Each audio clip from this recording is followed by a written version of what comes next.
ஆனா, இன்னைக்கு நம்ம கூட இணைந்திருக்கவங்க, அவங்க பேரையே வந்து வெளில சொல்ல மாட்டாங்களாம். இன்னும் சொல்ல போனோம்னா, பெயரையே துறந்து தன் வாழ்க்கைய வந்துட்டு வாழ்ந்துட்டு இருக்கக்கூடிய ஒரு மனிதர். அவர்கிட்ட நெறைய விஷயங்கள் பேச போறோம். வாங்க பேசலாம். வணக்கம் ஐயா. நலமா இருக்கீங்களா? ஓகே. ஸோ உங்களுக்கு பேரே இல்லன்னு நாங்க கேள்விப்பட்டோம். அத பத்தி நீங்க பெருசா வெளில சொல்லிக்கவும் மாட்டீங்கன்னு கேள்விப்பட்டோம். இதெல்லாம் கேட்கும்போதே ரொம்ப புதுசா இருக்கு. ஸோ அத பத்தி முதல்ல தெரிஞ்சுக்கலாமா?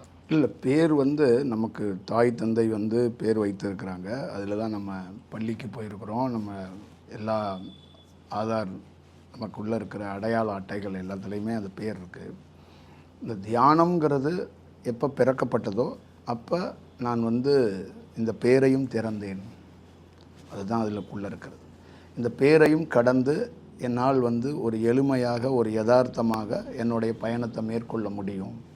அப்படிங்கிற ஒரு உன்னத தன்மையை நான் தெரிஞ்சுக்கிட்டேன். அதனால பேர் இல்லாமலும் ஒரு தனி மனிதனால் ஒரு பெரிய பயணத்தையும், நீண்ட நெடிய தூரத்தையும், ஒரு பெரிய இலக்கையும் எட்ட முடியும் அப்படிங்கிறதுல ஒரு சூழலை அந்த தியானம் உருவாக்கும் அப்படிங்கிறது என்னுடைய அபிப்பிராயம். ஏன்னா, ஒரு மனிதனுக்கு வந்துட்டு அவங்களுடைய பெயர் தான் வந்து ஒரு பெரிய அடையாளம்னு சொல்லுவாங்க. அந்த அடையாளத்த வச்சு தான் நம்ம வந்து ஒருத்தவங்கள ஐடென்டிஃபை பண்ணவே முடியும்.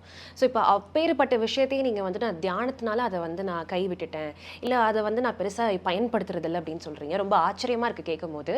அப்ப தியானம் வந்து உங்க வாழ்க்கையோட வந்து பயங்கரமா ஒன்றிணைந்திருக்கு இல்லையா?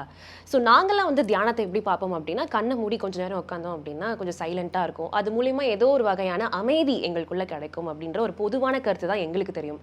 பட் நீங்க தியானத்தை எப்படி பார்க்குறீங்கன்னு தெரிஞ்சுக்கலாமா?